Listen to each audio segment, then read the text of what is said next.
રાજ્યસભા અને લોકસભામાં જે વિપક્ષ પાર્ટીઓના સાંસદોને સસ્પેન્ડ કરવામાં આવ્યા છે તેના કારણે હવે વિવાદ વધતો જઈ રહ્યો છે। આ વાત લોકસભા અને રાજ્યસભા પૂરતી નથી રહી, હવે આ વિવાદ છે, વિરોધ છે તે રસ્તા ઉપર થઈ રહ્યો છે।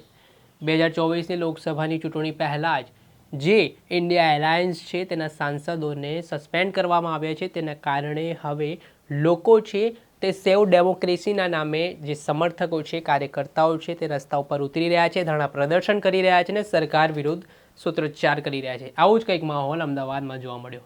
અમદાવાદના સરદાર બાગમાં કોંગ્રેસના નેતાઓ અને કાર્યકરો એકત્ર થયા હતા અને ત્યારબાદ તેમણે સરકાર પર પ્રહારો કર્યા। તેમના જે સાંસદોને સસ્પેન્ડ કરવામાં આવ્યા તે સંદર્ભમાં શું છે સમગ્ર મામલો, વાત કરીશું આ વિડીયોમાં।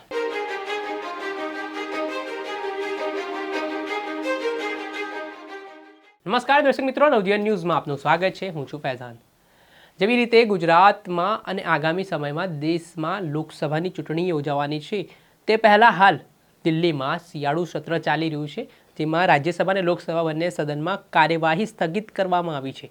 તેનું મુખ્ય કારણ એ છે કે વિપક્ષના જે સાંસદો છે તેમના દ્વારા જે સુરક્ષાની ચૂકનો જે સમગ્ર મામલો સામે આવ્યો હતો તેને લઈને જે સવાલો છે તે સત્તાપક્ષ સામે કર્યા હતા અને તેમાં જ સત્તાપક્ષ દ્વારા હોબાળો કરવામાં આવતા અને વિપક્ષ દ્વારા પણ હોબાળો કરવામાં આવતા આ કારણોસર લોકસભા તેમજ રાજ્યસભાના જે સ્પીકર છે તેમના દ્વારા વિપક્ષી પાર્ટીના જે સાંસદો છે તેમને સસ્પેન્ડ કર્યા। 1 દિવસ, 2 દિવસ, 3 દિવસ એટલે આમ સતત 4 દિવસ સુધી સસ્પેન્શનની પ્રક્રિયા ચાલી। આ દરમિયાન મિમિક્રીનો વિડીયો છે તે પણ વિવાદમાં આવ્યો।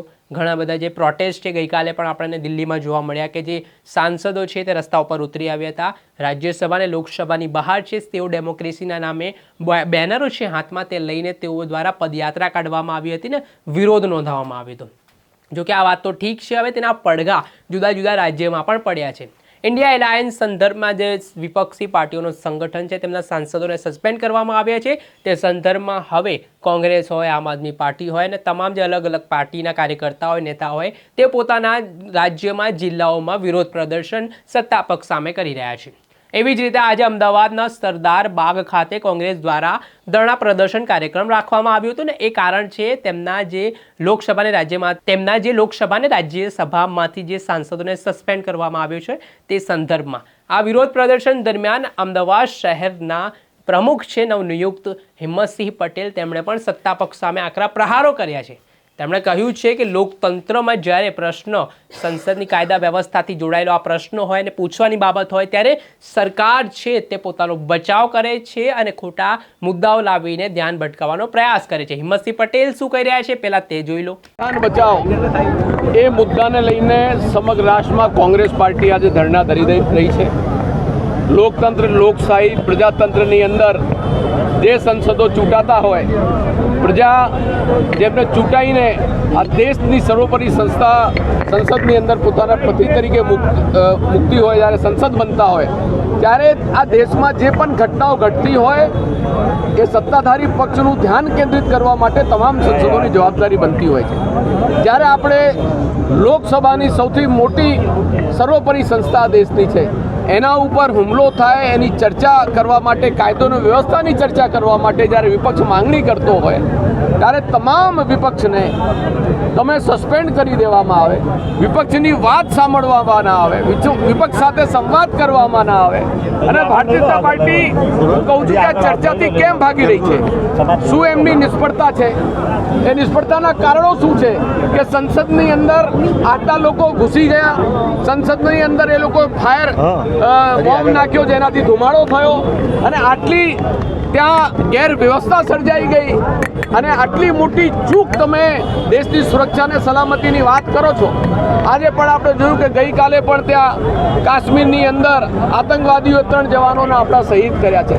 જ્યારે આટલી ગંભીર બાબતો છે, સુરક્ષા અને સલામતીની બાબતો છે, એની ઉપર જ્યારે વિપક્ષ ચર્ચા કરવા માંગતો હોય તો પ્રજાતંત્ર અને લોકતંત્ર અને લોકશાહીની અંદર ચર્ચા જ આ દેશની અંદર બંધારણીય હક છે અને અધિકાર છે। તમે સત્તાના નશાના અંદર મદમસ્ત થઈને વિપક્ષને સસ્પેન્ડ કરી નાખો અને લોકસભામાં ચર્ચા ના આપો, હું માનું છું આ લોકશાહીની હત્યા છે, લોકશાહીની હત્યા સમાન છે। કોંગ્રેસ પક્ષ આ મુદ્દે સંઘર્ષ કરશે અને સંઘર્ષ કરીને જ્યાં સુધી પાર્ટીનો આદેશ હશે ત્યાં કોંગ્રેસ એક બનીને અને આ મુદ્દે લડાઈ લડશે। હાલ જે કોંગ્રેસના શહેર પ્રમુખ હિંમતસિંહ પટેલ, પૂર્વ ધારાસભ્ય ગ્યાસુદ્દીન શેખ, ગુજરાતના કોંગ્રેસના મુખ્ય પ્રવક્તા મનીષ દોશી સહિતના જે નેતાઓ છે તેઓ ધરણા પ્રદર્શનમાં જોડાયા હતા અને સરકાર વિરુદ્ધ સૂત્રોચ્ચાર પણ કર્યા હતા, તેમજ લોકશાહીને જે રક્ષણ આપવામાં આવે ને, લોકશાહી, ડેમોક્રેસી, સેવ ડેમોક્રેસીના નામે જે બેનરો, પ્લેકાર્ડ હતા તે પણ દર્શાવવામાં આવ્યા હતા. હવે જે 33 જિલ્લાઓમાં વિરોધ પ્રદર્શન થયું હતું તેની અસર આગામી સમયમાં રાજ્યસભા અને લોકસભામાં કયા પ્રકારની રહે છે અને ખરેખર જે વાત કરવામાં આવે તો લોકશાહીની વાતો ચાલી રહી છે, તેમાં વિપક્ષ તરફથી એવા આરોપ છે કે હવે દેશમાં લોકશાહી જેવું કંઈ રહેવા દેવામાં આવ્યો ન હોય તેવી રીતે સત્તા પક્ષ દ્વારા વર્તણૂક કરવામાં આવી રહી છે. કોણ સાચું છે, કોણ ખોટું છે તે તો આગામી સમય બતાવશે, પરંતુ જે સાંસદોને રાજ્યસભા અને લોકસભામાંથી સસ્પેન્ડ કરવામાં આવ્યા છે તે પણ એક લોકશાહી માટે કાળી ટીડી સમાન ઘટના છે. દર્શક મિત્રો, ત્યાર સુધીમાં બસ આટલું. આવા નવા વિડીયો સાથે આપણે માહિતગાર કરતા રહીશું. નવજીવન ન્યૂઝની ચેનલને લાઇક કરો, સબસ્ક્રાઇબ કરો અને શેર કરવાનું ભૂલતા નહીં. નમસ્કાર.